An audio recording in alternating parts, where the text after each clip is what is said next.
Oi, gente, boa noite. Que alegria estarmos juntos aqui de novo, hein? Depois de tanto tempo. Ficamos aí um tempão sem o nosso estudo, por dificuldades, né, de agenda, do Elahá, da Cris, da minha parte, sempre um problema, mas graças a Deus hoje estaremos aqui. Elahá está um pouquinho atrasado, me mandou mensagem que está a caminho. Vocês sabem como é Elahá, né? Ele corre de um lado para o outro, ele estava fazendo palestra presencial no centro espírita, e nesse momento ele está dentro do Uber, voltando, mas já disse para mim que no máximo ali, às 21h35, 21h37, ele está entrando aqui na sala. E a nossa querida Cris, com aquela vida louca de trabalho, essa madrugada ela tem que sair muito cedo para o Rio de Janeiro, então hoje a Cris não consegue estar conosco. Mas eu quero dizer da nossa alegria de estarmos de volta no nosso estudo, e já finalizando o mês de março, né? Mas é isso aí, o que importa é que a gente está seguindo, estamos juntos aí. Quero dar boa noite para tanta gente boa que já deixou uma boa noite aqui. Olha, quantos recados, hein, pessoal? Que bom. Cachoeiro do Itapemirim está aqui com a gente. Coloque a cidade de vocês para a gente ter uma ideia. Então, nós temos aqui, olha, Rosiel. Oi, Rosielce. Depois me fala, tá? Que está aqui de Cachoeiro do Itapemirim. Nós temos aqui de Marataízes, a Rita, que legal.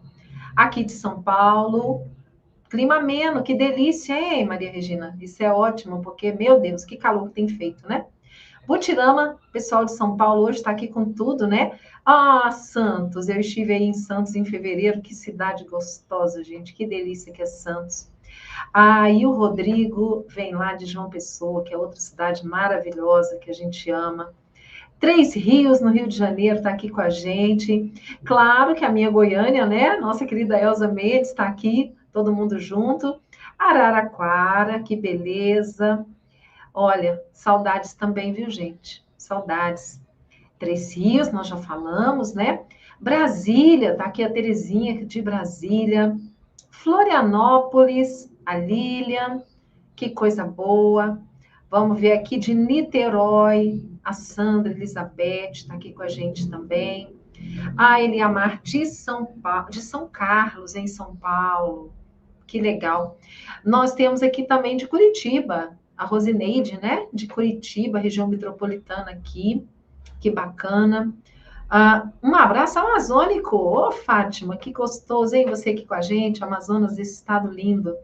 A Maria Lúcia, que é de Mozarlândia, aqui no nosso estado de Goiás. Maria Lúcia, um abraço para você. Que beleza. Paraíba novamente aqui, Cabedelo. Santa Rosa de Viterbo, em São Paulo. Muito bem. Juiz de Fora, nossa cidade linda de Juiz de Fora, que passou recentemente aí, né, gente, por dias tão difíceis, mas agora todo mundo aí unido para reconstruir, e é vida que segue, nós estamos juntos aí, viu, com o pessoal de Juiz de Fora. Nós temos uma carioca em New York, Nova York, que legal ter você com a gente aqui.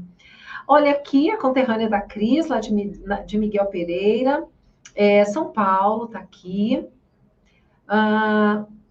Sandra, beijo para você.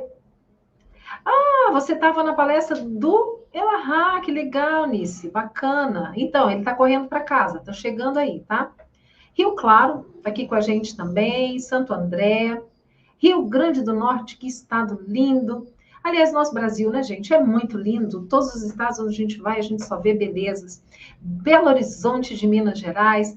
Ana Lúcia, que é de São Gonçalo, no Rio de Janeiro. Fortaleza, o Nordeste aí de novo. São Paulo, olha, do bairro Santo Amaro, na capital de São Paulo. Muito bem, Sandra, legal.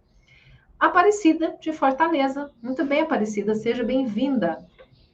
Aqui a Maria Eugênia, que é de Niterói. Cristiane, do Rio de Janeiro. A Elizabeth, também do Rio de Janeiro, está aqui. Xanxerê, Santa Catarina. Penha, do Rio de Janeiro. Olha, gente, que coisa linda, hein? A Joana, de Campinas. O Ayrton, meu conterrâneo, de Jataí, a minha cidade. Gente, que bom, tá? Sejam bem-vindos. Nós estamos aguardando só a entrada do Elahá, que deve estar entrando aqui. Hoje nós vamos seguir estudando a obra de Herculano Pires, O Espírito e o Tempo.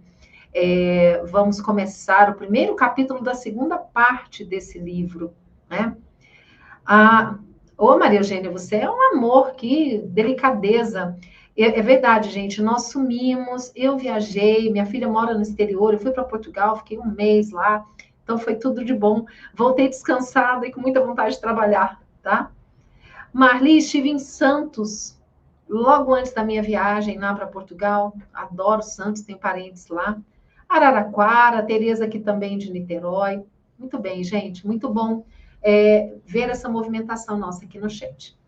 Nós vamos combinar o seguinte: enquanto a Larra está chegando, nós vamos começar com um clipe musical para a gente já ir entrando nessa vibe, né, de amorosidade que a gente está experimentando aqui. Não, que nada. Acabou de chegar o Elahá, ó, já entrou aí.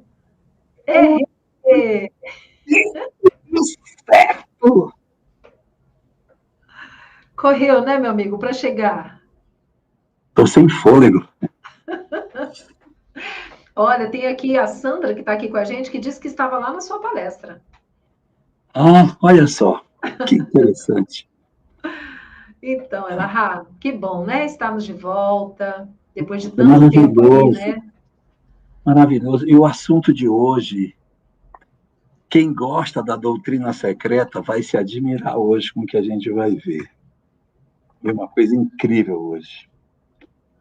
Fantástico mesmo. Pois é, que bom.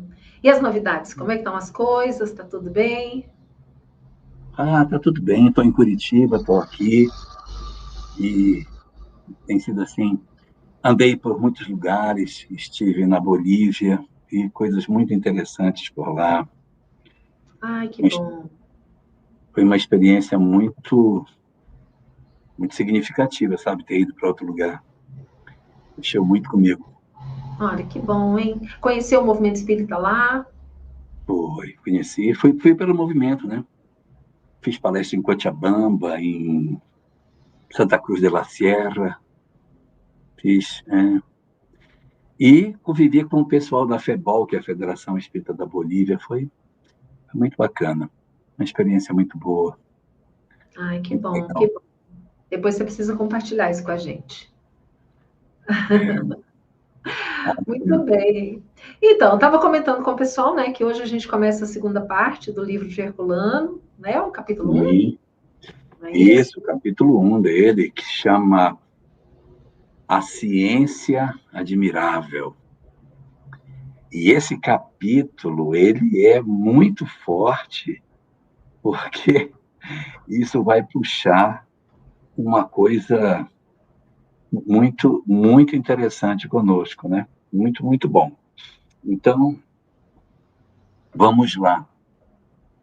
Nós vamos começar hoje conversando sobre essa ciência admirável que é o nosso tópico. A gente tinha visto até a nossa saída antes, nós tínhamos ficado num capítulo anterior, que era um capítulo que falava sobre o triângulo de Emmanuel, o surgimento do conceito de filosofia, ciência e religião e tal, que foi uma puxada que o Herculano fez desses conteúdos. E aí sobrou para o nosso capítulo seguinte uma discussão onde ele vai apresentar uma visão que realmente é diferenciada do que é o Espiritismo.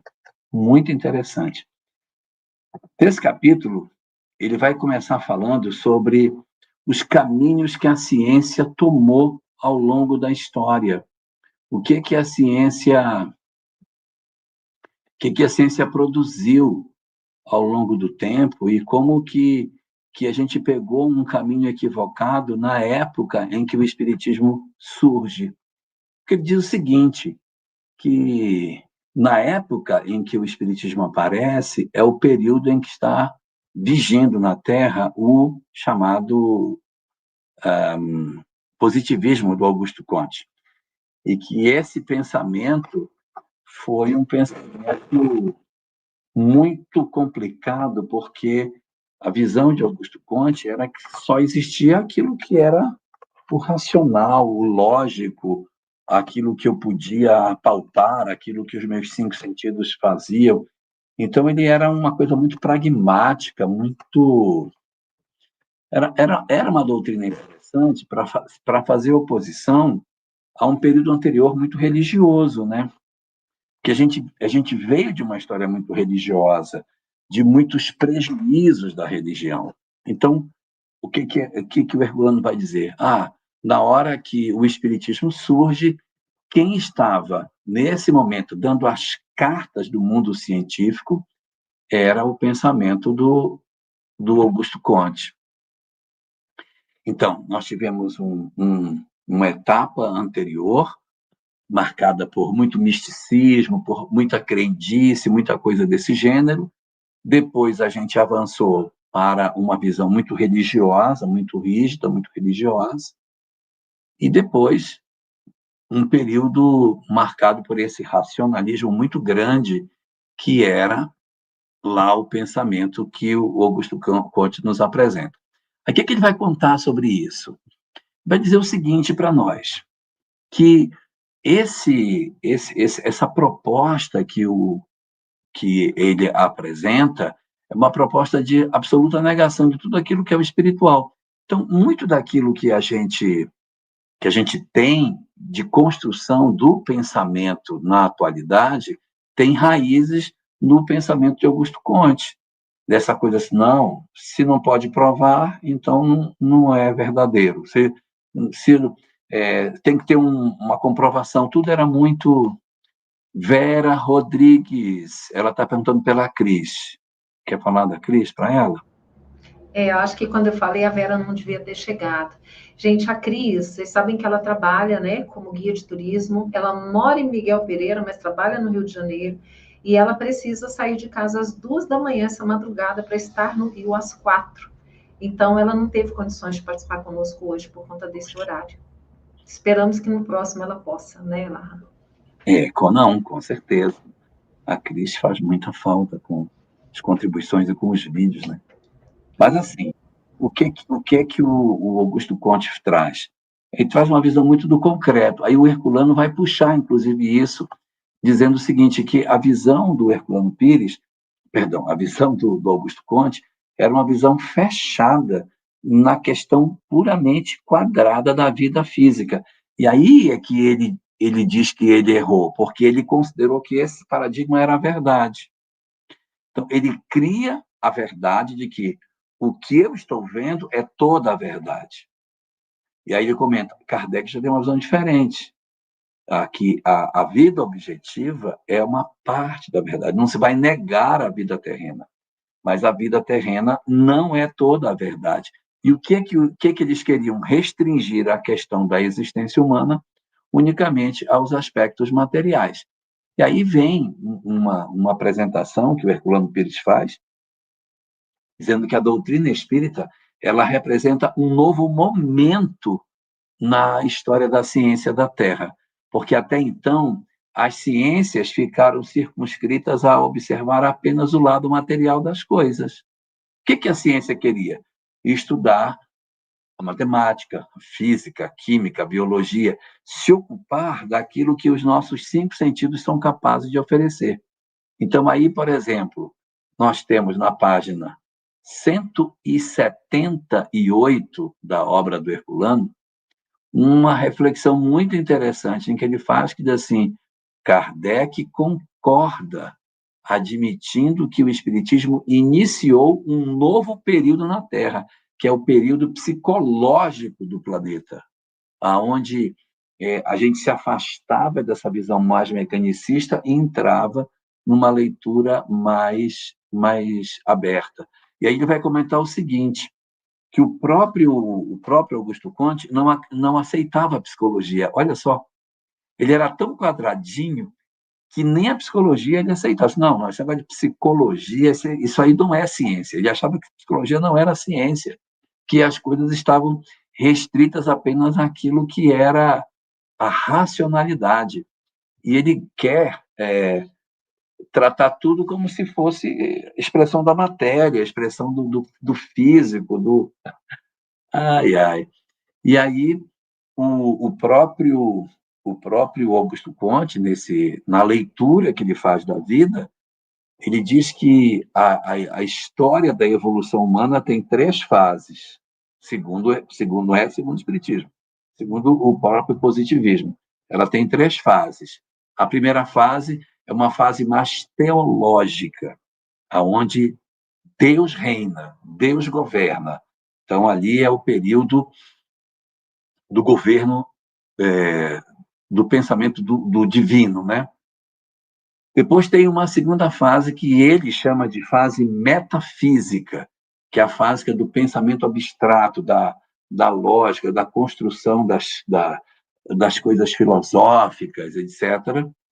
E ele diz que a terceira seria a fase positiva, que é a fase onde as ciências se concretizam e a gente vai ter ali, fundamentalmente, Fabiola, a chegada de um conhecimento novo, que ele chama de conhecimento positivo. Por quê?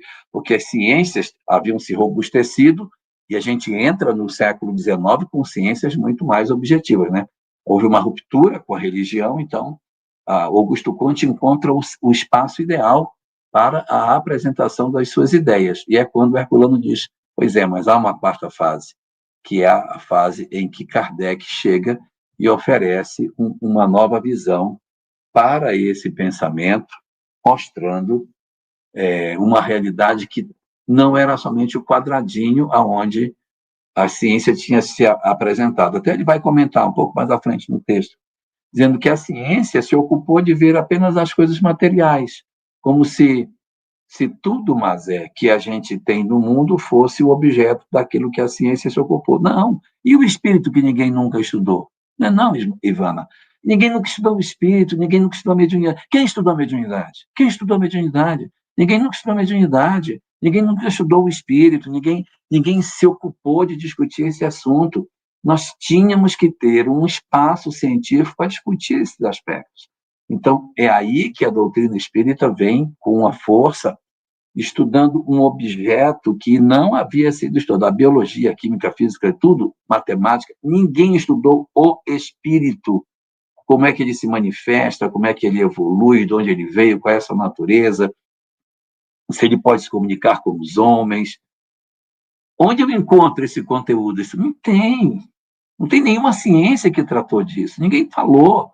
Aí eles, não, então é por isso que a doutrina espírita é importante, porque ela vem tratar como objeto de estudo dela aquilo que as ciências anteriores não haviam trabalhado. E isso faz uma diferença total na história da Terra, porque nós vamos descobrir coisas que até então estavam no campo do fantástico, no campo do miraculoso, sem uma chegada efetiva desses conhecimentos que eram tão importantes para nós, né? É interessante, né, Larra, porque Kardec destaca, então, também o aspecto moral desses estudos, né? Não somente o conhecimento pelo conhecimento, mas o impacto desse conhecimento na vida do ser humano, da sociedade, né? Esse, na verdade, é um grande diferencial de Kardec em relação aos outros pesquisadores de seu tempo, porque, assim, não estou querendo falar mal deles, não, mas aquela galera que a gente estudou lá atrás, César Lombroso, Ernesto Bozano, Alexander Aksakov, eles foram muito fundo no fenômeno pelo fenômeno. E se você pegar a obra de Kardec, não tem discussões muito profundas de como é que um fenômeno de materialização acontece, que eu fiz um experimento. Ele fala da teoria, mas ele não vai fazer como você pega uma obra do Alexander Aksakov. Meu Deus, ele vai a fundo, os experimentos que é feito, como é que as coisas... Aqui, ó, vou pegar um texto aqui, ó. Bases científicas do Espiritismo. É só experimento, meu amigo. É só experimentação. No dia tal, fulano de tal apagou a luz, aí uma entidade entrou. É disso que esses clássicos, né, se ocupam. Isso aqui era em inglês. Aí, esses estudos, não é o que Kardec faz. Ele vai além disso, discutindo os aspectos morais. E, nesse momento, Herculano Pires está comentando o quanto que foi impactante para a humanidade abrir para além daquela caixinha, porque o mundo está todo mundo dentro daquele paradigma. O paradigma de que o mundo é esse negócio aqui que eu estou vendo. É isso, o todo é isso. O todo do universo é só isso. Então, a chegada do Espiritismo marca essa ruptura.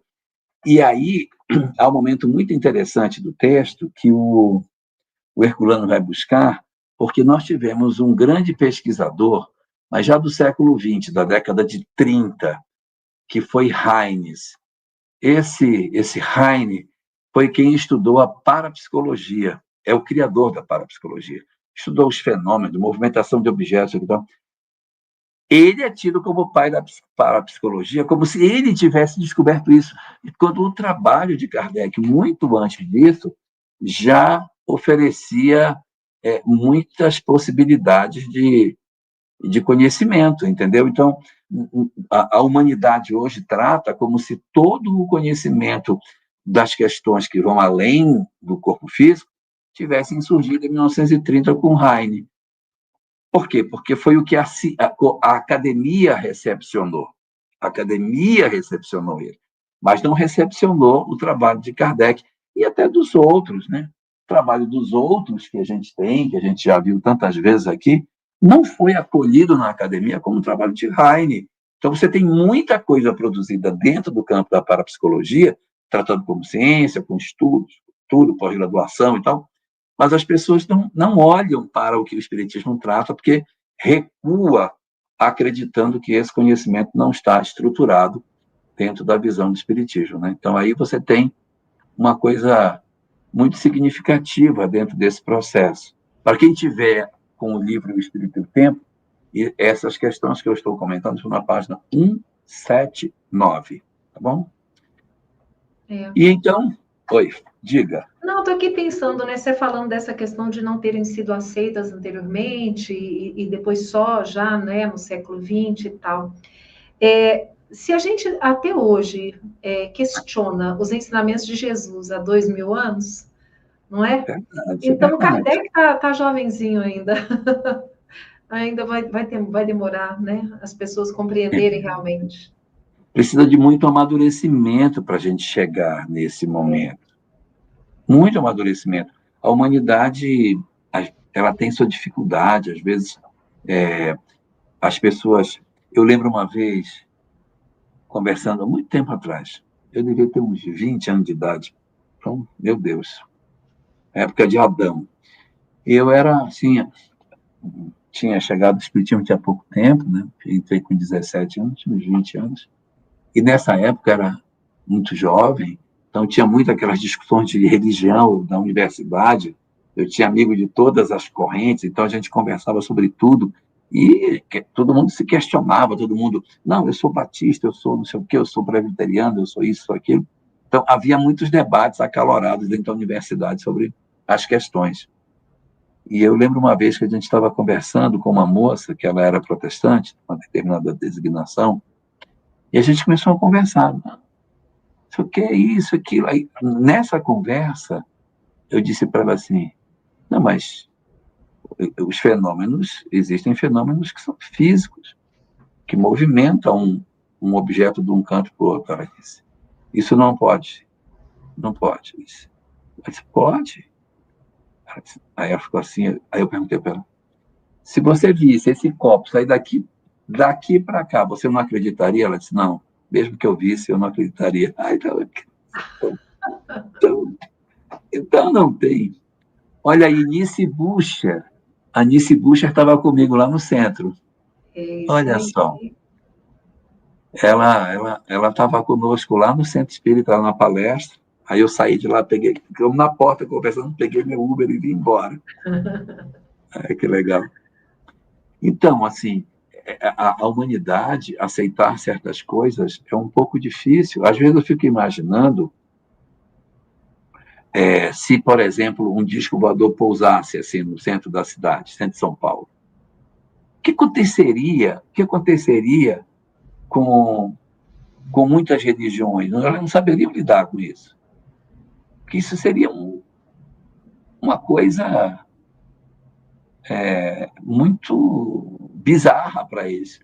Porque eles iam perguntar assim, mas como assim? Mas não foi Deus que veio aqui, que pregou para nós?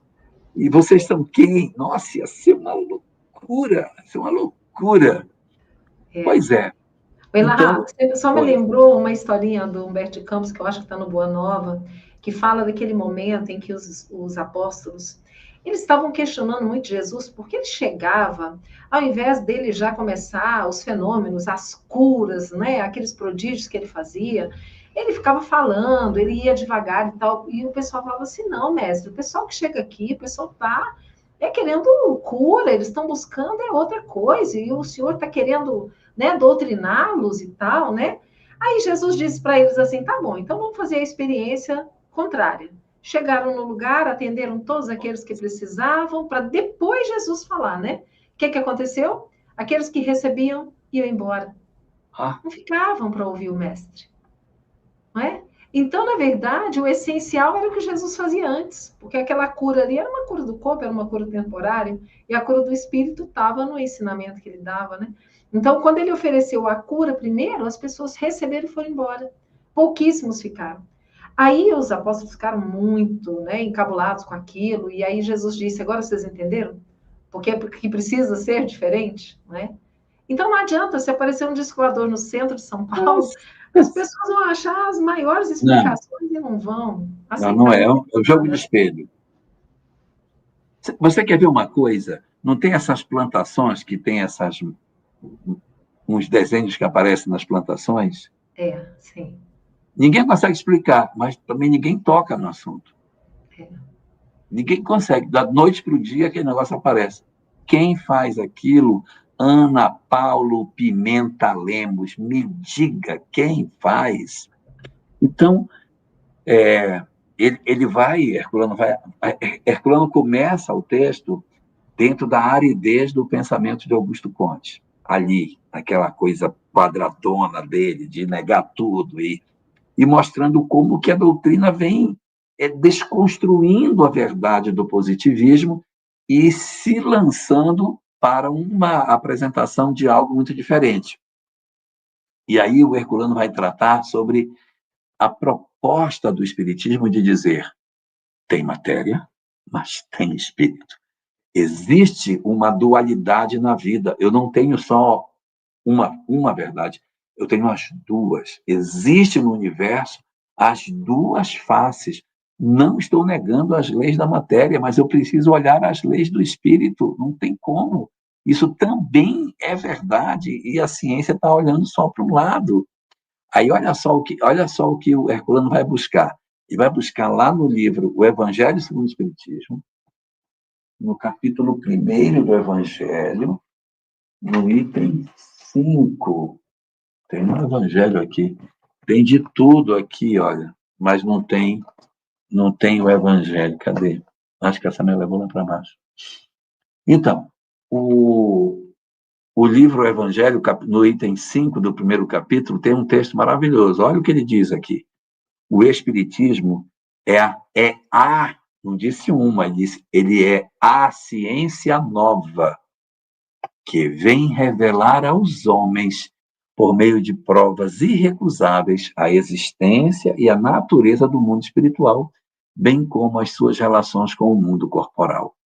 Então, veja onde ele encaixou o que seja o Espiritismo. Tratar de um tema que até agora as ciências não haviam se ocupado. Então, eu venho estudar esse assunto, revelar como é, de onde vem, como é que funciona, e as leis que regem a vida do espírito e a vida no mundo espiritual, como é que ela se apresenta. Essa é a forma como Kardec vai oferecer o Espiritismo. E note, isso é dentro do Evangelho segundo o Espiritismo, ou seja, o livro mais religioso, digamos assim, é aonde nós vamos encontrar Kardec, sendo ele é a ciência. O Espiritismo é a ciência que vem revelar aos homens de formas irrecusáveis. as questões só poderiam ser tidas como verdadeiras se elas pudessem ser provadas. Eu não posso admitir verdade se eu não tiver um método para provar que isso é verdadeiro. Por isso, Kardec criou o método da universalidade espírita. E aí ele vai... Fala mais, né? Que Oi? ele fala mais, ciência e religião são as alavancas da inteligência, da evolução da inteligência humana, né? Mostrando que elas estão, porque sempre se colocou uma confrontando a outra, né?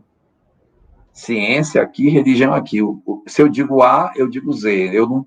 Não. O que a ciência fala não se pode acreditar.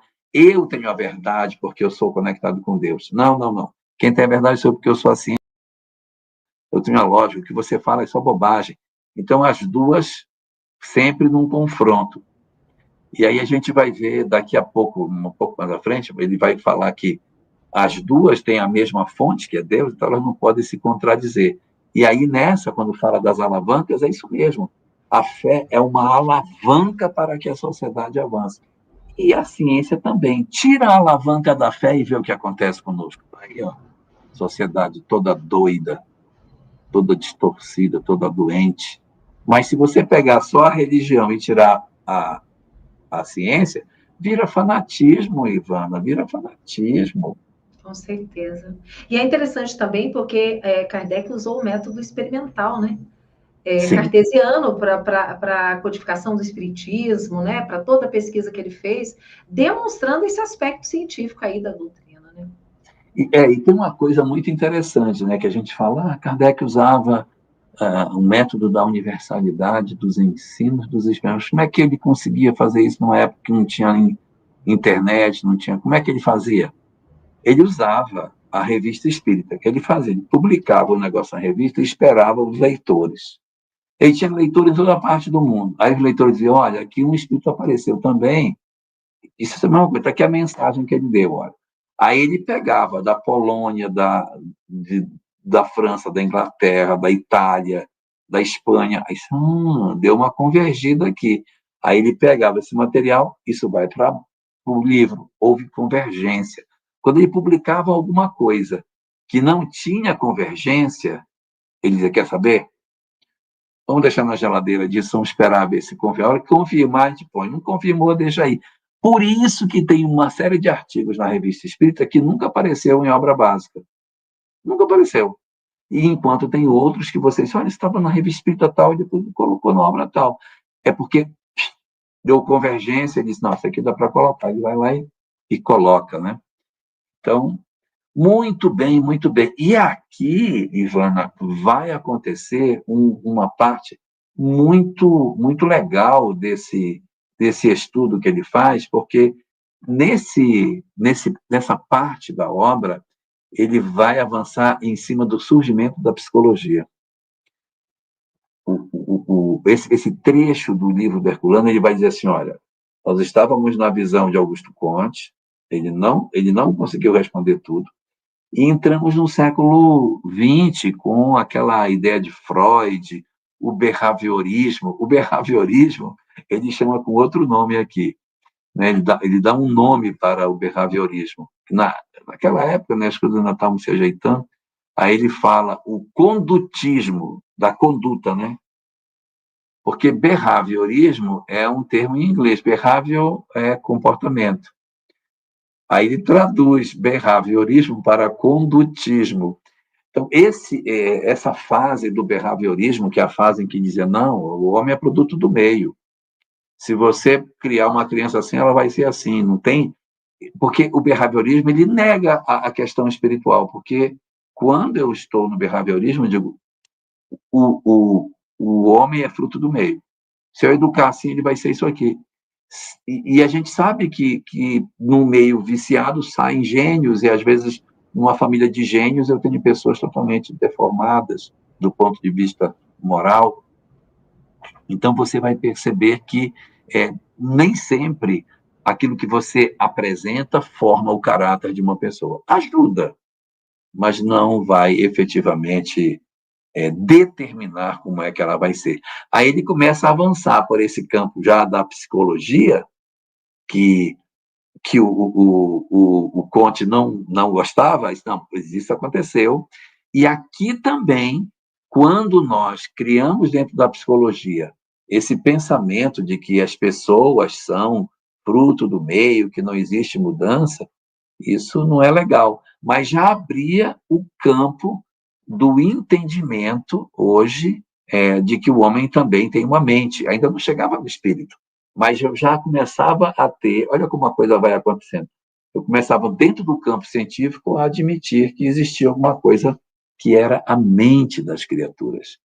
E o que é interessante nessa questão da mente do homem é que, quando Freud cria sua teoria, ele é tido como louco, ele é maluco, ele é doido.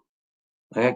E aí, o tempo, um século, para que as pessoas dizem, não, é isso mesmo, pensamento de Freud, porque a mente, o ego, porque era tudo muito novo. Disse, não, porque você tem dentro da sua cabeça uma outra instância do seu ser, que é o ego. Cara, explica isso para quem nunca ouviu falar. Então, você entender que eu tenho uma outra pessoa com a qual eu converso, que para quem eu conto o que acontece comigo, uma pessoa que eu olho e digo, nossa, mas eu fiz uma besteira. Eu consigo me olhar. Então, quem é que olha quem? Quem está olhando quem? Então, tem duas pessoas dentro de mim. Quem são esses? Esse comportamento aí que a gente enxerga no pensamento de Freud, ele é muito interessante. E aí é um avanço, né, nessa ideia. E é interessante também, né? Porque veja só, Freud ele foi um dos pioneiros, né? Aí na cartografia da mente, né? Desvendando a estrutura da mente humana. Mas depois os outros que vieram trazendo os acréscimos, como é o caso de Jung, né? Que chega e diz assim, não, não é só isso não. Existe um inconsciente coletivo, existem os arquétipos, né? Jung vem e traz a contribuição. Aí vem a psicologia humanista do Viktor Frankl, né? E hoje a gente vê aí a transpessoal, que já considera, né, o transcendente, o prosseguimento da vida após a morte, não somente mais a parte física ou mental, mas também a transcendência, a espiritual. Então a gente observa como vem evoluindo, né, o pensamento humano. E Kardec foi um dos pioneiros nisso, né? O Espiritismo ele é pioneiro nessas propostas, né, nas ideias que ele traz numa época em que a ciência estava em grande evolução, né, e ebulição, tanta coisa surgindo, e Kardec vem trazendo tanta coisa que só agora está sendo confirmada, né, inclusive. E tem uma coisa interessante, quando Joana publicou essa obra aqui, deixa eu ver se eu tenho aqui. Quando ela publicou esse livro aqui, chama Jesus e o Evangelho, à luz da psicologia profunda, eu achei esse título horrível. Eu disse, gente, mas é muita pretensão, né? Você fazer um livro e dizer, olha, eu vou analisar à luz da psicologia profunda. Aí dizer, gente, pegou mal esse título. Eu achei que ficou feio. Eu dizer que eu tenho um conhecimento profundo e eu vou analisar à luz da psicologia profunda. Eu precisei ficar velho, todo carcomido, para descobrir que psicologia profunda é como eles chamam a psicologia transpessoal. Então, eu vou redizer o nome do livro, O Evangelho à luz da psicologia transpessoal. Só que, para não chamar transpessoal, psicologia profunda. Pois é, que interessante, né? Aí, ela já é a quarta força da psicologia, porque tem a primeira força, que é a psicanálise, aí a segunda força é o behaviorismo, aí vem a terceira, que é o humanismo, essa do Viktor Frankl, e agora a quarta força, que é a transpessoal, que vai cada vez mais alargando a compreensão de como é que essas coisas acontecem. E aí o Herculano vai caminhando nessa direção e vai encurralando o materialismo no canto, porque as coisas que vão sendo descobertas, elas vão quebrando essa visão mais equivocada que se tem. Mais à frente, nesse mesmo texto, o Herculano vai falar sobre espírito e matéria. Quando ele chega aqui, nesse ponto do texto, que tem uma espécie de terceiro tópico disso que ele trata nesse capítulo, ele vai pegar a física. Ele disse, a física chegou num ponto em que ela disse, não, a matéria é a luz, a luz é a matéria coagulada, que uma coisa é a outra. Então, que não existia, na verdade, a energia e a matéria. Não, matéria é energia e energia é matéria. Quando ele fala que existe matéria e a energia se transforma em matéria, que existe essa relação, isso de certa forma, mexeu muito com o pensamento das pessoas, porque ressuscita a ideia de que a energia, no caso o espírito, está conectado à matéria, que há um outro ambiente que não é somente o mundo tangível, porque a energia ela não está sujeita às classificações que a gente tem, né, da tabela periódica. Isso aqui é o elemento A, elemento B, sei lá. Eu não vou ter mais isso. E daí, na energia é um ambiente mais difícil da gente trabalhar nesse sentido. Então, houve uma mudança muito grande no pensamento e abriu espaço para que essas discussões assim tão transcendentais que a vida possui pudessem ser observadas de uma maneira mais tranquila, né? Uma mudança nesse processo. E ele fala uma coisa interessante, né? Que a ciência sozinha não conseguiria explicar certos fenômenos que o espiritismo explica. Da mesma forma que o espiritismo sozinho, sem a ciência, não conseguiria explicar. Então, por isso a união entre a ciência, né, e a religião e o espiritismo, por exemplo, para conseguir entender essas questões, né? Você sabe que tem um poema do Castro Alves, quando ele estava encarnado. Tem um poema dele, não vou achar aqui. O poema se chama O Vidente, o espaço vidente, em que a história que ele conta é assim: o cara saiu para caçar e quando ele ficou olhando a natureza, ele tem uma visão, um estado alterado de consciência, em que ele vê o futuro. Então ele está no local, ele bota a carabina dele assim do lado de uma pedra e o futuro da humanidade começa a passar na frente dele. E o que ele desenha como futuro é o mundo de regeneração. Então ele começa a falar várias coisas. Aí tem um momento dessa poesia que ele diz assim, que ele fala que a pomba mística da fé e a águia da razão voam juntas, as duas, a águia da razão e a pomba mística da fé, levantam voo e voam juntas, porque finalmente as duas vão levantar voo juntas.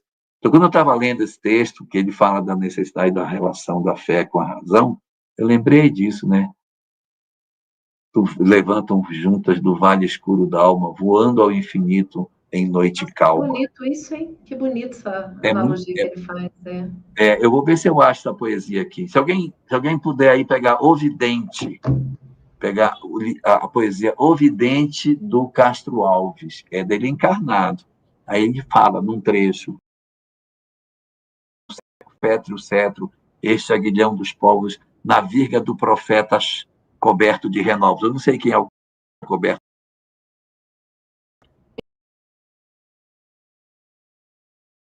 Corrigindo aqui, ela tem razão. A primeira força é o behaviorismo. A A psicanálise é a primeira que é, né? segunda. A psicanálise é a Isso segunda. mesmo. Tá certo, A obrigada. terceira. Beleza, a primeira é a behaviorismo, tá? Tá certo. Muito obrigado, muito obrigado. Isso é muito importante para a gente ir caminhando certinho. Então, nessa parte em que ele avança para a questão da física, a gente vai ver essa mudança tão significativa que vai acontecer na leitura de que a física começa a também invadir esse espaço de conhecimento e tratar que a matéria não é tudo, que existem coisas que a gente não consegue entender. Existem umas coisas, nem todo mundo sabe, né? Mas eu sou engenheiro eletrônico, né? Sou engenheiro eletrônico. E eu sou engenheiro eletrônico de telecomunicações. Eu estudei sobre telecomunicações. E tem uma coisa nas telecomunicações que ninguém consegue explicar, que é o seguinte: como é que a gente transmite um sinal para uma sonda que está lá em Plutão. Se é vácuo, o que tem é vácuo. Quem carrega? Quem carrega a onda? Quem transmite a onda? Porque, por exemplo, num fio elétrico, eu sei como é que ela passa. Ela passa de um átomo para o outro, aí um átomo vai passando, vai chega do outro lado. Mas e no vácuo? Aí já no vácuo não vai transmitir. Transmite. Transmite que a gente recebe. Então, ninguém sabe explicar o que é que tem, mas assim, existe alguma coisa. Aqui, olha, pegaram um pedaço. Ouço cantar nos astros, no mar do firmamento, no mar da mata virgem, ouço cantar do vento, aromas que se elevam, raios de luz que descem, estrelas que despontam, gritos que se esvaecem. Não, mas não é esse pedaço, não. É mais para frente. Ele veio assim, ele diz, eu vejo, é esse poema aí, mas é mais para frente. Eu vejo voando a fé, a pomba mística, a águia da razão, unidas. O Paulo Ito Não colocou mais esse inunda, trechinho, ó, né? não mais inunda o templo a vil superstição. A fé, a pomba mística e a águia da razão, unidas se levantam do vale escuro d'alma ao ninho do infinito voando em noite calma. Aí a sequência é: mudou-se o fétrio cetro, este aguilhão dos povos, na virga do profeta coberta de renovos. E o velho cadafalso, horrendo e corcovado, ao porte das idades por irrisão ligado, parece embalde de tempo. Aí vai embora. Minha memória não está mais muito boa, mas é mais ou menos isso. Imagina se fosse boa. Então, essa aí é o momento em que as duas se encontram e saem. E isso é Castro Alves. Ele era um menino de 20 e poucos anos. Existem pessoas que dizem que ele conheceu o Espiritismo, porque o que ele escreve, em alguns momentos, conecta-se muito com o pensamento que o Espiritismo possui. Então, aqui, nesse momento do trabalho que eles vão fazendo, na questão da física, vai se dando uma coisa extraordinária. Mas tem uma parte desse texto que é a mais bonita de todas. A mais bonita. Que eu disse, olha, quem gosta da doutrina secreta vai gostar do estudo de hoje. Que é como que o Herculano fecha esse texto de uma maneira... Vocês nunca vão esquecer essa live de hoje. Vocês nunca vão esquecer. Vocês vão levar para o resto da vida de vocês o que a gente vai ver agora. Como é que ele encerra esse estudo dele? Ele diz que houve um personagem, né, na nossa história científica muito importante,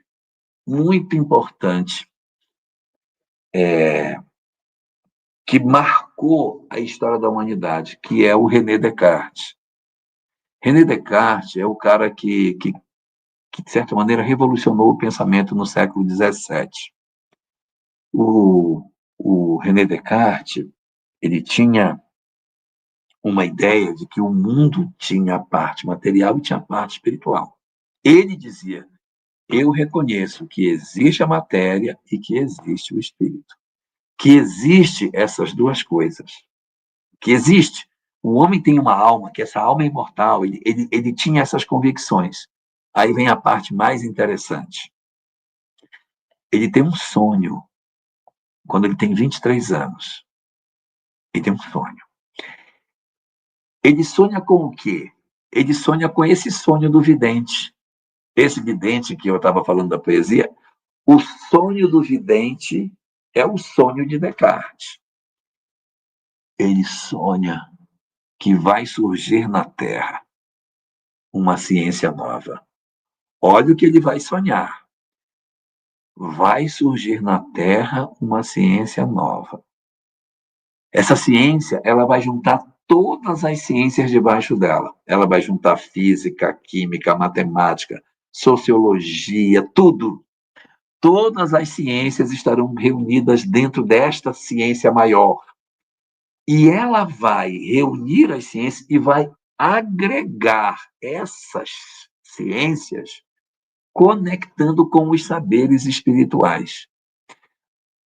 Márcia Regina, é uma premonição que ele tem. É uma premonição. Então, ele tem 3 sonhos. Os 3 sonhos levam nessa direção. E quando ele volta desses sonhos, que eu posso dizer que foi um transe que ele teve, ele vive o resto da vida dele, toda a vida, para concretizar isso. E olha o que ele diz assim, é uma ciência nova que vai surgir. Essa ciência vai juntar todos os saberes e vai falar da imortalidade, vai falar disso que existe, ela vai provar que isso existe. E olha o que ele diz. Só que esta ciência não poderá ser obra de um homem só, porque ela é muito grande. Serão vários que vão se juntar para escrever sobre essa ciência. E ele dá um nome. Ele dá o nome da ciência. Ele diz, o nome dela será Ciência Admirável, que é o nome do nosso capítulo. Então, a ciência... esse aqui é um outro poema dele. Há mistérios peregrinos no mistério dos destinos que nos mandam renascer. Da luz do Criador nascemos, multivivemos para mesmo nos volver. Então, o René Descartes, ele enxerga isso, ele diz assim, vai acontecer. E a vida dele é essa. A vida do René Descartes é dizer o seguinte, nós temos que juntar os conhecimentos, nós temos que juntar o que está espalhado. As ciências não podem se contradizer, elas têm que se juntar. Cara, é uma coisa incrível o que ele consegue apresentar nesse texto dele, nessa visão que ele tem. E pouco mais de 200 anos depois, surge o Espiritismo. Meu pai, o biógrafo dele diz o seguinte, que depois deste sonho que ele teve, ele entregou-se a uma espécie de entusiasmo, dispondo de tal maneira do seu espírito, já cansado, porque ele tem isso aí, como ele ainda é jovem, ele tá servindo na força, como soldado, ele tem essa visão. Já cansado, que o pôs em estado de receber as impressões dos sonhos e das visões. E daí para frente, meu amigo, a vida desse cara foi trabalhar isso. E aí ele diz, esta será uma obra imensa que não poderá ser feita por um homem só. É incrível isso. E ele fala dos fundamentos que a ciência admirável teria. E os fundamentos da ciência admirável é exatamente essa. Juntar todos os conhecimentos científicos numa mesma base e iluminar esse conhecimento com a visão da presença do Espírito. Então, eu vou fazer uma conexão com a doutrina secreta. A doutrina secreta eram essas verdades, só que sem o forro científico. Cadê o forro científico de Krishna? Cadê o forro científico de Buda? Eles não tinham dizer assim, não, a verdade está em mim. Vai por mim que você vai bem. Mas eles não tinham uma ciência para provar. Era um iluminado, o iluminado vinha e revelava seus conhecimentos para as pessoas. Quem quisesse seguir, seguia. Quem não quisesse seguir, não tem como provar, porque esses homens não vieram para provar, eles vieram para ensinar as verdades muito à frente do tempo. Muito à frente do tempo. Bom, se está muito à frente do tempo, é porque haverá um tempo que será tempo. E vai ser tempo quando tiver um forro científico por trás, em que você vai dizer, não, mas isso é assim. Isso não é achismo. Isso é dessa forma. Eu estava esse final de semana, conversando com a Nete Guimarães. A Nete estava me falando umas coisas muito doidas. A Nete ela tem umas informações muito incríveis, né? E olha o que ela estava me dizendo. Que a ciência hoje ela já sabe que área do cérebro está funcionando com os instrumentos que tem. Então, você conecta uma pessoa nesse instrumento e diz para ela assim, me fale da sua infância. Quando a pessoa fala da infância, ela ativa uma área aqui atrás, que é o hipocampo, onde estão as memórias. Então, quando você observa a pessoa iluminando essa região, aí você diz, ela está lembrando. Isso que ela está falando são memórias. Aí você diz para ela, agora você imagina uma girafa cor-de-rosa com duas cabeças. Aí você vê que a pessoa ilumina essa parte da frente. Porque ela não tem ela nunca viu uma girafa cor-de-rosa com duas cabeças. Então ela tem que criar, então ela cria aqui. E aqui ela lembra aqui e ela cria aqui. Então você só tem esses dois lugares para que você ilumine. Ou é verdade ou é mentira. Se for verdade, eu estou lembrando. Se eu estiver mentindo, eu estou criando. Então, os detetores de mentira conseguem identificar se você mente ou não pela área do cérebro que você está iluminando. O que não tem como, você irriga, você bota os neurônios em atividade e aí você produz aqui. Aí o que ela estava me contando? Que eles foram fazer uns experimentos e aí os caras começaram a acessar na lembrança no que você está vendo? Sim, eu estou vendo. Aí o cara, você está vendo? Aí ele tá vendo aqui. Então, realmente, é verdade, ele está vendo. Aí, não, ele está vendo aqui, ó. Então, se ele está vendo aqui, ele não está vendo. Ele está criando. Isso é invenção. O cara está criando uma imagem. Aí eles foram trabalhando e viram que tinha algumas pessoas que nem iluminavam a memória e nem iluminavam na frente. Elas iluminavam uma terceira área do cérebro, chamada hipotálamo. Só que o hipotálamo não tem nada a ver com memória. Não existe memória no hipotálamo. A memória está no outro canto. Aí os caras, mas ilumina lá. Aí ela contando, vários experimentos foram feitos e os caras relatam, percebemos que houve uma iluminação do hipotálamo na memória. O cara falava e dizia que suas lembranças estavam no hipotálamo. Aí ela disse, sabe por que eles estavam falando que estava no hipotálamo? Não. Por quê? Porque a glândula pineal está no hipotálamo. Então, naquela região, é mediunidade. Então, quer dizer assim, não, eu tô vendo, você está vendo? Tô vendo, isso não pode, é mentira, que ele está criando, está aqui. Só que o cara dizer que está vendo e ele está acionando. Então, você pode hoje provar quando a pessoa está em transe mediúnico pela área do cérebro que é ativada. Então, não é uma hipótese, nós estamos caminhando na direção de uma leitura objetiva da verdade. É como, por exemplo, a experiência de quase morte. Os caras, eu conversei com o Alexander Moreira lá no evento maravilhoso. Evento maravilhoso. Ai, que bom que você gostou. Maravilhoso. Eu digo para você, eu tinha 2 eventos que eu considerava os eventos mais impactantes que o movimento espírita possuía. Vitória da Conquista e o Céu de Uberlândia.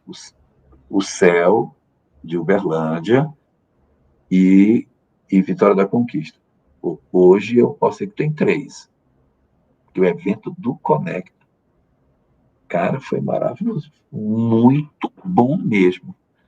Então, ali no Conecta, eu sentei com o Alexandre e disse, eu quero falar com você, arranja um tempo para você conversar comigo. Aí nós sentamos, aí eu perguntei para ele, me fala o que você está pesquisando, me conta o que está acontecendo, eu quero saber o que está acontecendo aí. Aí ele ficou assim, aí quando ele puxou a expressão, se eu vou ser mais objetivo, para você não perder tempo, como é que o mundo científico está reagindo com as experiências de quase morte? Aí ele riu e disse, estão em pânico. Aí disse, por quê? Disse, porque o paradigma não explica. O paradigma não explica. Porque eles querem pegar o mundo, a caixinha fechada, e dizer assim, não, esse fenômeno eu tenho que explicar com esse conjunto de verdades. E esse conjunto de verdades não explica. Não explica. Aí ele diz assim, eles vão ter que desmontar para remontar. Olha, a Joana está falando que foi MARAVILHOSO. Ai, que legal. Que bom, Jana, que você estava lá. Foi mesmo, gente, também amei. Foi muito bom. Acho que Mazé também Mazé também, Mazé. Mazé esteve lá. Mazé, Cidinha, estava todo mundo lá. Então, eles vão ter que desmontar para remontar dentro de uma nova lógica.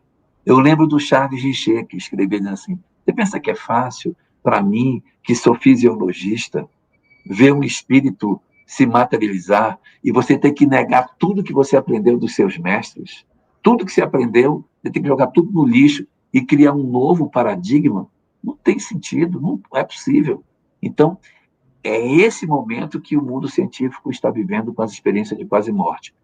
Eles sabem o seguinte: o cérebro está inativo, mas o cara tem memória. Então, a memória não está no cérebro. Está onde? Não sei onde está, mas ele não pode lembrar. É impossível, porque o cérebro está desligado. E o cara está lembrando. Então, Olha, que coisa, né? estão. E a quantidade de grupos hoje que estão se dedicando a pesquisar, né, essa questão transcendental nas universidades. O Florencio, que é nosso amigo, Florencio Anton, que é médico, leitura mediúnica, né? Florencio já participou de pesquisas em universidades na Europa, Alemanha, Portugal, e ele estava me falando agora que vai iniciar, tem 2 novos projetos de pesquisa sendo iniciados. Um lá pelo Alexander, na Universidade Federal de Juiz de Fora, e o outro pela Universidade Federal da Bahia, que ele já está participando como médium pesquisado, né? E eles fazem todos esses exames de imagem durante o transmediúnico, sabe? De mapeamento cerebral, ele está dentro de um tubo de ressonância, fazendo pintura mediúnica deitado numa mesa dentro de um tubo de ressonância e os caras apreciarem, pesquisando, apreciando quais são as áreas do cérebro que estão sendo ali ativadas. É muito interessante. É porque eles querem saber se é memória, se ele está criando, da onde que está vindo o impulso. Gente, nós estamos vivendo isso. O cara viu isso, 1619. 1619. Ele antevê: as ciências vão se reunir e a fé vai amalgamar, como gosta de dizer a Cris, né? Essa amálgama que vai surgir da mistura dessas ciências, mas no meio dela vai ter a fé, porque eu poderia pegar, imagino que você pega várias bolinhas de gude e coloca dentro de um vidro, elas estão todas soltas, aí eu derramo uma cola, e a cola junta todo mundo e faz uma peça única. Esse negócio que vai, esse é a parte da espiritualidade que vai conectar a biologia com isso, com aquilo. Olha, o que a gente está descobrindo de epigenética hoje, o que a epigenética está descobrindo é tudo que o André Luiz falava, que a pessoa, com o seu comportamento, pode alterar o DNA. Por exemplo, eu trago no meu DNA uma propensão para o câncer, mas com o meu comportamento eu levo um neurotransmissor que desliga o gene. Aí eu não tenho, o meu irmão tem, mas eu não tenho. Ou eu posso ativar, eu venho com uma doença, aí está na hora de ativar. Vai lá, a gente ouvia falar no livro Pensamento de Emmanuel, Martins Peralva, falavam sobre as predisposições mórbidas, que é o cara renasce com a possibilidade de desenvolver uma doença ou outra. A gente sabia que tinha, mas não conseguia explicar. Hoje a ciência diz: não, é isso mesmo. É a metilação das histonas, em que uma substância vai e inibe parte do DNA ou ativa. E o mais curioso, isso não é permanente, é temporário. Eu posso depois, se eu mudar o meu comportamento, ligar de volta o gene que está desligado ou desligar um que foi ligado. Isso é espetacular, isso é espetacular. Nós estamos vendo a biologia dizer: não é só o gene que manda, o comportamento da pessoa manda sobre o gene. Isso é impressionante, né? Muito legal, muito legal. Isso é maravilhoso. Maria Eugênia está triste porque ela não pôde ir no Conecta. Maria Eugênia, o ano que vem, março, de 12 a 14, põe na sua agenda, tá? Mas tá firme, né? Ano que vem. Mas já falou para ela, ano que vem tem. Mas olha, ela disse que ficou assistindo pela telinha, então ela assistiu. Porque nós fizemos os podcasts ao vivo, né? Gravamos aqueles podcasts, fizemos ao vivo lá. Foi muito legal. Mas Nada substitui contato físico, olha. É Ah, muito legal, é muito legal assim, a gente poder assistir, poder transmitir, as pessoas terem gravado para poder assistir novamente. Isso tudo é muito legal, né? Ah, e o Paulo Witter aí. o Paulo estava lá. Não, o Paulo trabalhou para caramba, né? O Paulo está com a Nossa, gente na equipe do Conecta, ajudou demais. O Paulo Rodrigo, muita gente boa de Campinas, que nos ajudou é. demais. Nossa, que bom. Pois é, então, o que que a gente tem de leitura de tudo isso? Nós temos que haviam as doutrinas esparsas, mas elas traziam uma verdade comum, que era a verdade secreta, a doutrina secreta. Essa doutrina secreta veio atravessando o mundo, veio, e essa doutrina, em um certo momento, ela se perdeu no meio da coisa, quando boa parte do pessoal foi embora e a mediocridade tomou conta do planeta, ela foi muito perseguida, ela ficou muito escondida. E a ciência, então, avançou, mas avançou toda espalhada, toda fragmentada. E daí, então, o René Descartes disse, não, as ciências vão se reunir. Ele não estava nem no período do desenvolvimento, ele estava no meio daquele período doido da Idade Moderna. É. Olha, estão perguntando se vai ser em Campinas de novo. Vai ser em Campinas de novo, mesmo local, Expo Dom Pedro, de 12 a 14 de março. E, Fátima, nós vamos publicar no YouTube, tá? Toda a programação vai ser publicada no YouTube. Porque nós fizemos a transmissão ao vivo, não do que estava acontecendo lá no palco, e sim do estúdio, que nós fizemos vários podcasts ao vivo e tal, que ficaram muito ricos também. Mas as palestras, as outras conversas, elas vão ser publicadas no YouTube. 12 a 14 de março. 12 a 14 de março. Você põe na Gente, está sua na minha agenda. agenda. Olha. Claro. Você e Sâmia, tá? Você Ah, e sou eu, é? Sâmia. Você Ah, e é? Sâmia conosco, hein? Eu ainda vou Ah, mandar oficialmente para ela, mas a gente está contando com ela também. tem que conversar. Eu vou falar com ela. Muito bom. Ah, muito bom. Gente, é um evento realmente saí muito impactado de lá. Mas muito bem.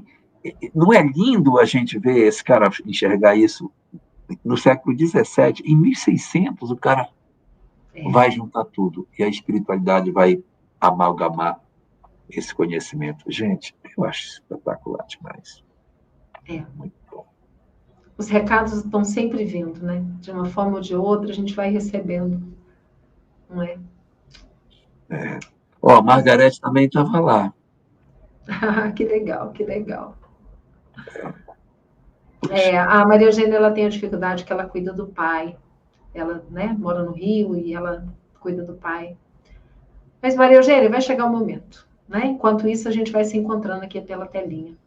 Olha aqui o que a Mazé está dizendo. Eu estou passada com esse novo conhecimento. Eu disse para vocês que vocês nunca iriam esquecer essa live. Vocês nunca iriam esquecer. Porque é muito impactante você ter isso. Vocês podem depois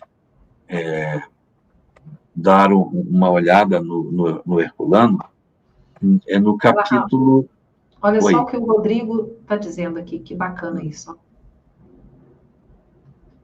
Tenho acompanhado um adicto em crack há mais de 20 anos, que com a sua mudança de comportamento, através do conhecimento da doutrina, está conseguindo sair das drogas como nunca tinha acontecido antes. Eu tenho um caso desse também, alcoolismo. O cara tinha problema de alcoolismo e conheceu a doutrina espírita. Ele disse, foi a melhor terapia que eu já fiz várias terapias, fui internado, já fiz todo tipo de coisa. Mas o que mais está dando resultado para mim é o estudo do Evangelho, acredita? Eu conheço um caso também, que já tem muitos anos que completamente limpo, deixou totalmente. Poxa, que legal, hein? O espiritismo, né? Então, esse conhecimento, ele realmente, ele é muito transformador, muito transformador. Por quê? Porque ele é muito lógico, ele é muito lógico. Ele assim, não estou querendo falar mal das doutrinas secretas, mas a doutrina secreta não tem fogo, não tem fogo. O Krishna diz que é assim, você tem que acreditar, porque está falando que tem que ser. Mas quando você pega a doutrina espírita, ela está calçada atrás com uma série de doutrinas, série de ciências. Então, quando a gente fala de evolução, que fala do processo evolutivo do princípio espiritual, que vai evoluindo para chegar no ser humano, cara, eu não estou falando isso da minha cabeça. Estou falando isso porque a biologia fala isso, né? A biologia trata disso. Aí, quando a gente pega a questão das predisposições mórbidas, tá lá na epigenética, eu estou vendo. Aí, quando você fala de glândula pineal, quando você fala de fenômeno mediúnico, aí os caras vão hoje, estão descobrindo, tá lá. Aí faz experiência de quase morte, tá lá. Então, nós estamos chegando num momento em que a humanidade assim, vai entender isso não por uma via religiosa, como foi anteriormente pela doutrina secreta, não vai ser uma via de religião. É uma via que é ao mesmo tempo ciência, é ao mesmo tempo filosofia, ao mesmo tempo religião. Ela não tem jeito, é isso, né?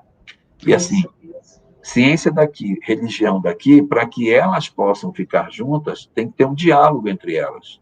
Porque elas não dialogam. Quem faz o diálogo? A filosofia. A filosofia é o diálogo. Então, ela indaga daqui, dá razão para lá, dá razão para cá, indaga, vai indagando e vai questionando, e vai dizer, não, mas ela tem razão, não, mas eu acho que tá. Aí elas vão se encaixando e vão se juntando. Então, essa é a lógica das coisas. Né?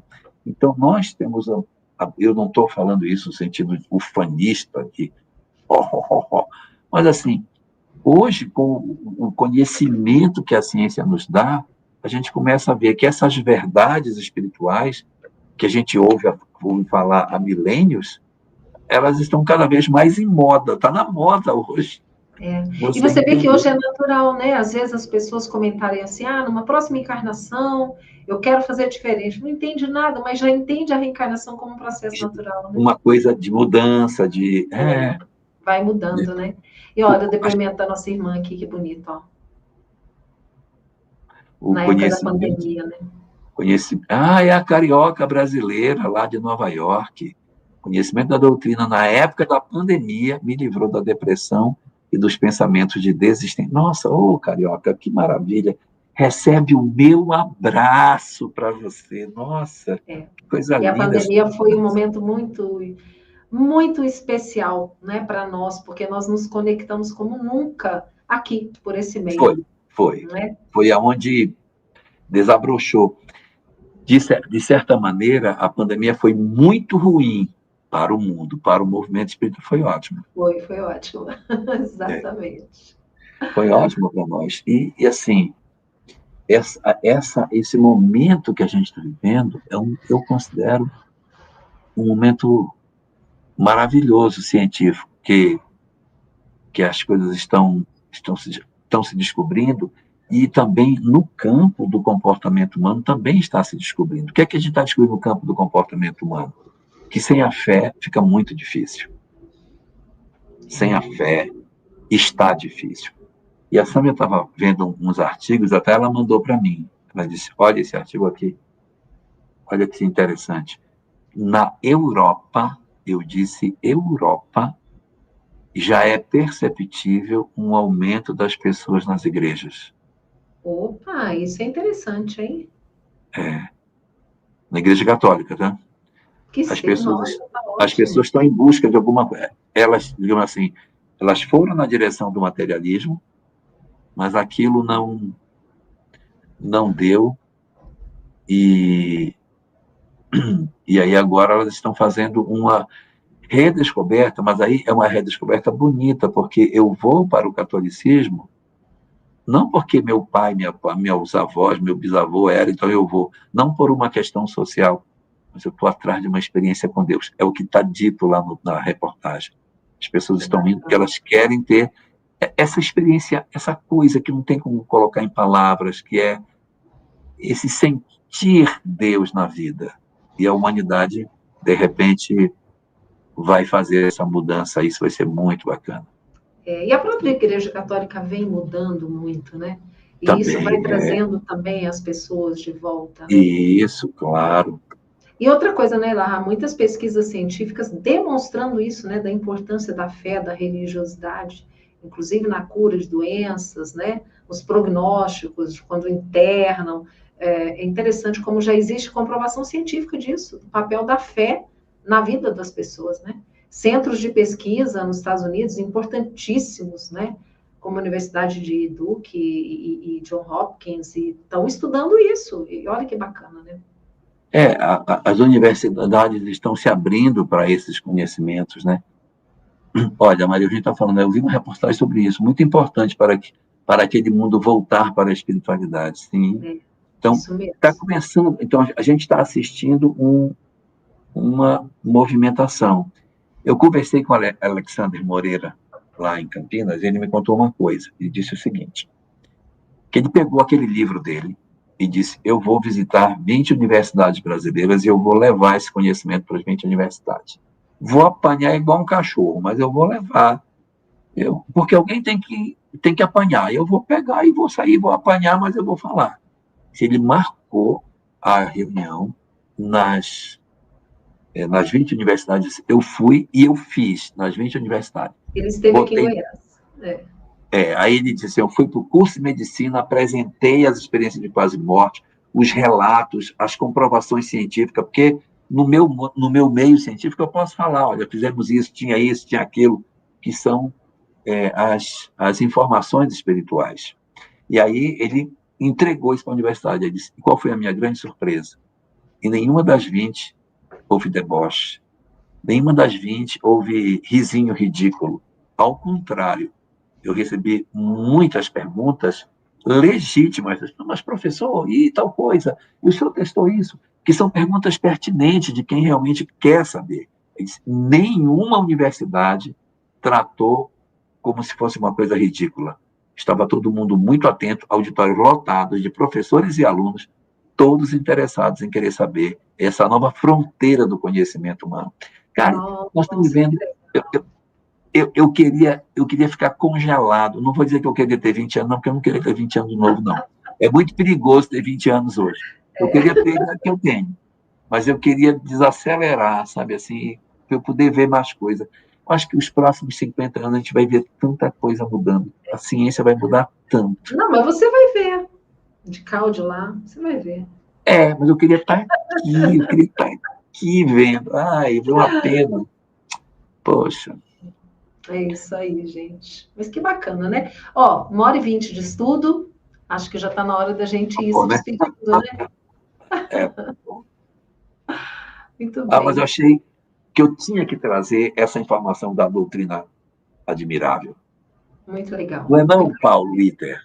Nossa, mas vamos lá, vamos fechar. É isso aí. Bom, então, ó, só temos que agradecer, né, Elahá? Estamos de volta aí, continuando nosso estudo. Daqui a 15 dias, com fé em Deus, estaremos firmes aqui, né? Exato. E a gente vai dar sequência no texto, tá? A gente vai continuar no texto de Herculano. Vamos pegar o próximo capítulo agora, tá bom? Quem está acompanhando, quem tem um livro, né, já pode ler antes, já pode se preparando. A gente vai fechar a Ciência Admirável e vai para o capítulo seguinte dela. Bom? Ótimo, perfeito. E a gente agradece a todos vocês por estarem aqui, por interagirem. Gente, é muito gostoso, né? A gente ficar conversando e vocês conversando daí com a gente, colocando... É como se nós estivéssemos realmente numa sala de estudos. Isso é muito bacana, tá? Muito bom mesmo. Agora, Elahá, a gente começou naquela coisa, você estava chegando e eu fui conversando com o pessoal e a gente esqueceu da prece de abertura. Vamos fazer uma prece para encerrar? Acho que é importante. Então, para a gente agradecer que deu tudo certo. Pois é. Eu vim no Uber, eu disse para o cara do Uber, meu amigo, pode ser que eu tenha que fazer uma live aqui do seu carro, viu? Porque se atrasar muito, eu vou ligar aqui. Então faz para nós, por favor. Faço sim. Oh, meu querido Senhor, o quanto te somos gratos por essas oportunidades que tu nos dás.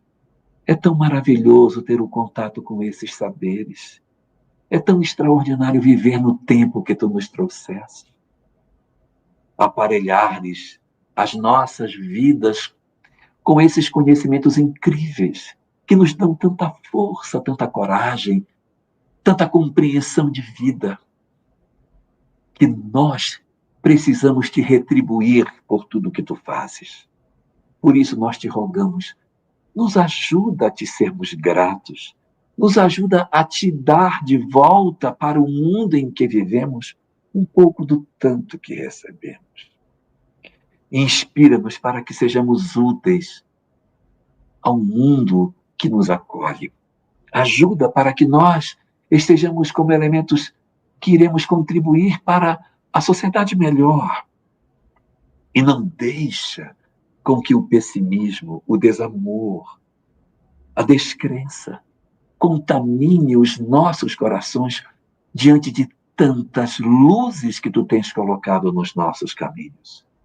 Ó Senhor, permite que nós consigamos manter o propósito que tu nos apontas e seguirmos resolutos, unidos nessa certeza de um amanhã venturoso para todos nós. Que as tuas bênçãos, Senhor, estejam sobre as nossas vidas, iluminando as mentes do nosso planeta que descerram as fronteiras novas do conhecimento, para que a doutrina admirável se espalhe sobre a terra, que nós sejamos testemunhas dessa mudança extraordinária que começa a se desenhar no horizonte. Nós te agradecemos por tudo que tu nos concedes e te rogamos, Senhor, nos abençoa para que nós te sejamos gratos com as nossas vidas pelo tanto que tu nos dás. Muito, muito obrigado, Senhor. Que assim seja. Gente, então, beijo para todos, uma excelente semana e a gente se encontra em breve. Obrigada, Elahá, um abraço forte para você, para a Sâmia. Tá bom. Estamos juntos. Valeu.